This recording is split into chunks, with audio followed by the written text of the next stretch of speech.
देखिए, अब जो है मैं बाल मनोविज्ञान का क्षेत्र आपको बताने जा रहा हूं। आप जान लीजिए, एक बात जान लीजिए, वैसे सामान्य अर्थों में पहले मुझसे सुन लीजिए बाल मनोविज्ञान का क्षेत्र क्या होता है, क्योंकि कभी कभी पेडागोजी में क्वेश्चन बन के आ जाता है बाल मनोविज्ञान का क्षेत्र। सबसे पहले सामान्य अर्थों में मुझसे सुन लीजिए क्या होता है। कहा जाता है बाल मनोविज्ञान के अंतर्गत जो है व्यक्ति के गर्भावस्था से किशोरावस्था तक होने वाले जो परिवर्तन है उनका अध्ययन किया जाता है। भाई सब जानते हैं कि सबसे पहले गर्भ में बच्चा आता है, गर्भ के बाद किशोरा अवस्था तक जाता है। अब किशोरा अवस्था तक जब जाता है उसके अंतर्गत पहले शारीरिक विकास होता है, मानसिक विकास होता है, बौद्धिक विकास होता है, नैतिक विकास होता है, चारित्रिक विकास होता है, सामाजिक विकास होता है, संवेगात्मक विकास होता है, भाषा का विकास होता है, बुद्धि का विकास होता है, संवेग स्थित का विकास होता। माने तमाम प्रकार के सब विकास के पहलू इसके अंतर्गत आते हैं। क्योंकि आप जानते हैं कि जब आप अवस्था में आपको पढ़ाऊंगा तब अवस्था में बताऊंगा कि किस अवस्था में कौन सा विकास कितनी मात्रा में होता है। जैसे आप लोग जानते होंगे शैशवावस्था में शारीरिक विकास होता है, मानसिक विकास तीव्र होता है, लेकिन जैसे बच्चा बड़ा होता है थोड़ा आता है इधर पूर्व बाल्यावस्था वगैरह में उसका सामाजिक जो है विकास भी शुरू हो जाते जो है इधर किशोरावस्था में आता है, तीव्र गति से शुरू हो जाता है संवेगात्मक विकास। बच्चा एकदम संवेग के चरम सीमा पर रहता है, अरे भाई गुस्सा वगैरह करता है, घर से भाग जाने की स्थिति रखता है, तब छोटी छोटी बातों पर रूठ जाता है। ये सब क्या है जो है थोड़ी से कंट्रोल नहीं कर पाता है। तो ये सब क्या है, ये सब उसके अंतर्गत विकास ही तो हो रहा है। बात समझ में आ रहा। उसका शारीरिक का विकास होता है, बालक बालिकाओं में जो उनकी दैनिक क्रियाएं हैं वो क्रियाएं शुरू हो जाती हैं। इसके अलावा आप जानते हैं कि बालक के अंतर्गत शरीर का विकास होता है जो है बालिकाएं बालक के अपेक्षा जल्दी तैयार हो जाती है। ये सब क्या है भाई, विकास ही तो है। मतलब तमाम जितनी बातें विकास के अंतर्गत है हर एक पहलू का अध्ययन इसके अंतर्गत किया जाता है। अच्छा, एक चीज तो समझ में आया, लेकिन सभी कुछ मनोवैज्ञानिक थे जिन्होंने अपने अपने अनुसार इसकी जो है बातें बताई। जैसे पहली बातें जो है क्रो एक बहुत फेमस नाम आता है, जिन्होंने बताया कि बालक के विकास की अवस्थाओं को जो है इन्होंने तीन भागों में सबसे पहले बांटा। सबसे पहले कहा बालक के विकास और परिपक्वता की अवस्थाएं। नंबर एक का नाम दिया बालक के विकास, बालक के विकास एवं परिपक्वता की अवस्थाएं, एवं परिपक्वता की अवस्थाएं, एवं परिपक्वता की अवस्था। माने उन्होंने पहला क्षेत्र जो बांटा वो उन्होंने ये कहा कि इसमें जो है बालक का जो विकास होता है और बालक जो परिपक्व होता है। परिपक्व शब्द का मतलब होता है, आप जानते हैं कि जैसे जैसे बालक बड़ा होता जाता है वो परिपक्व होता जाता है। बात सुने होंगे ना। तो पहला उन्होंने यही कहा कि बालक के विकास और परिपक्वता की अवस्थाएं पहला बांटा, और दूसरा उन्होंने कहा कि बालक के विकास पर वातावरण का प्रभाव। दूसरा उन्होंने कहा बालक के विकास पर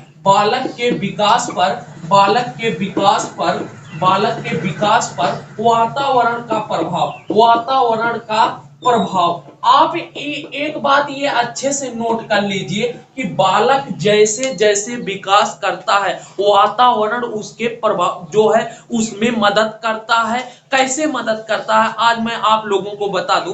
आप लोग कहते हैं कि सर किसी बच्चे की सामाजिक स्थिति उसका सामाजिक विकास बहुत अच्छा है, वो बोलने चालने में बहुत अच्छा है, कोई बच्चा व्यवहार करने में बहुत अच्छा है, कोई बच्चा भाषा का प्रयोग करने में बहुत अच्छा है, कोई बच्चा बच्चा जो है शरीर से अच्छा है, कोई बच्चा मन से अच्छा है, तो ये किसका प्रभाव पड़ता है? वातावरण और वंशानुक्रम का प्रभाव आप आगे जानेंगे तो पड़ेगा। अच्छा ये बताइए, आप वातावरण क्यों कहते हैं कि सर हमको पढ़ाई के लिए अच्छा वातावरण चाहिए, क्यों कहते हैं? भाई आपका माइंड तेज होगा ना, अभी हल्ला गुल्ला हो क्या आप सही से पढ़ पाएंगे? नहीं पढ़ पाएंगे ना। आपको खुशहाल जो है, खुशहाल परिवार मिले, खाने पीने की वस्तुएं हो, आपके शरीर का विकास होगा कि नहीं? होगा नहीं। तो विकास पे वातावरण का प्रभाव पड़ा कि नहीं पड़ा? इसके अलावा ये बता दीजिए, अगर आपके वातावरण में आस पड़ोस परिवार, परिवार भी एक प्रकार का समाज है, वातावरण है, आप जानते हैं, वहां का बोलचाल अच्छा है तो आप भी अच्छे से बोलेंगे कि नहीं? आपके परिवार का व्यवहार अच्छा है तो आप भी अच्छे से करेंगे कि नहीं? अच्छा, अगर यही चीज अच्छा नहीं है तो आपका खराब प्रभाव पड़ेगा, दोनों प्रभाव पड़ेगा ना। तो बात समझ में आ गई होगी। तो पहले कहा कि बालक के विकास एवं परिपक्वता की अवस्थाएं, दूसरा कहा बालक के विकास पर वातावरण का प्रभाव पड़ता है, तीसरा क्या कहा? तीसरा कहा बालक और समाज के सदस्यों के बीच सामाजिक मनोवैज्ञानिक क्रियाएं होती हैं।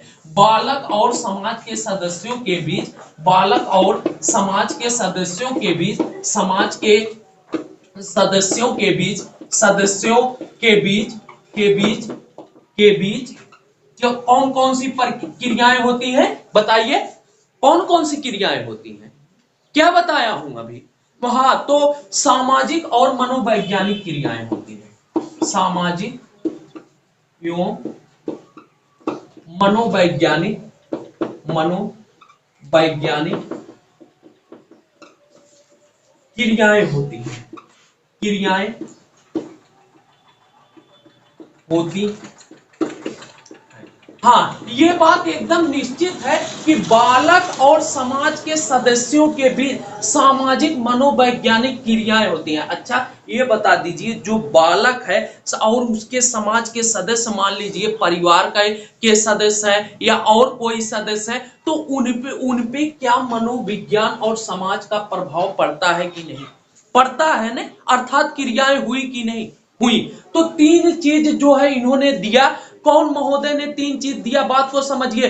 क्रो महोदय ने तीन चीज दिया। पहला कहा बालक के विकास एवं परिपक्वता की अवस्थाएं, पहला क्षेत्र माना। दूसरा कहा बालक के विकास पर वातावरण का प्रभाव, और तीसरा क्षेत्र माना कि बालक और समाज के सदस्यों के जो है सामाजिक एवं मनोवैज्ञानिक क्रियाएं होती हैं। तो तीनों समझ में आ गया अच्छे से? कोई दिक्कत नहीं? दिक्कत। फिर आगे चलिए, आगे देखिए।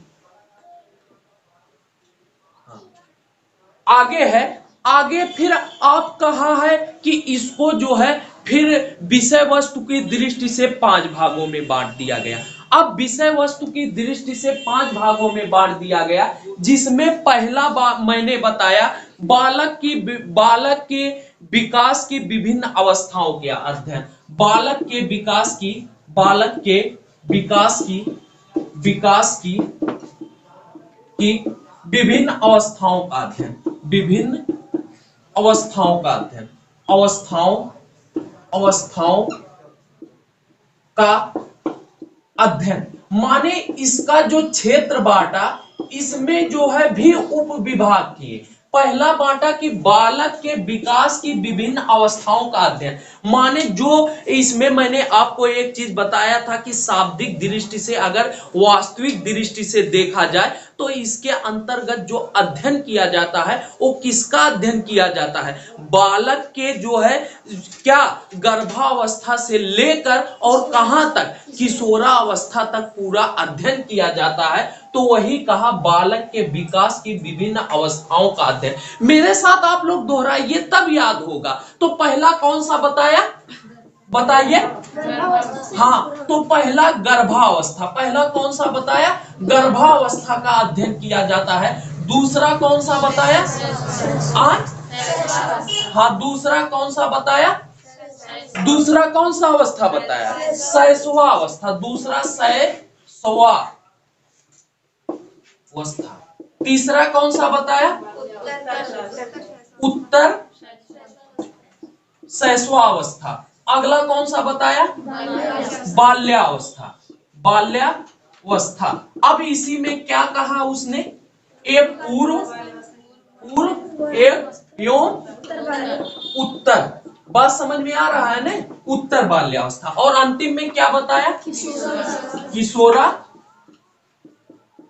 किशोरावस्था। वही तो मैं भी बताया था। अरे वही बतिया है कि गर्भावस्था से लेकर किशोरावस्था तक अध्ययन किया जाता है। बात समझ में आ गया कि नहीं? अब इसमें कुछ समझाना है? नहीं समझाना है। अगर पूछा जाए कि बालक के विकास की विभिन्न अवस्थाओं के अंतर्गत किसका अध्ययन किया जाता है, तो सबसे पहले क्या कहेंगे? किसका अवस्था? गर्भावस्था। फिर किसका? शैशवावस्था। फिर किसका? उत्तर शैशवावस्था। फिर किसका? बाल्यावस्था। अब बाल्य में पूर्व और उत्तर। फिर किसका? किशोरावस्था। याद हो गया? याद हो गया। अच्छा, ये चीज है। तो इतनी बातें आपको याद हो गई। अब आगे जो दूसरा बाटा, वो कहा कि बालक के विकास के विभिन्न पहलुओं का अध्ययन। बालक के विकास के विभिन्न पहलुओं का अध्ययन। दूसरा जो बाटा, बालक के विकास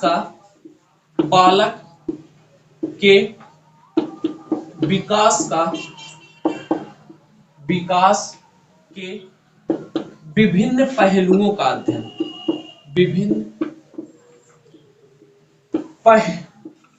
हाँ, तो मैंने क्या कहा? बालक के विकास के विभिन्न पहलुओं का अध्ययन। बालक के विकास के विभिन्न पहलुओं का अध्ययन। अच्छा, एक बात आप जान लीजिए, बालक के विकास के विभिन्न पहलुओं का अध्ययन। अब ये बताइए, क्या उस पहलू में शारीरिक विकास एक विकास नहीं है? यानी कि शारीरिक विकास। अगला क्या? मानसिक विकास। माने जितने पहलू है, मानसिक विकास। अगला क्या?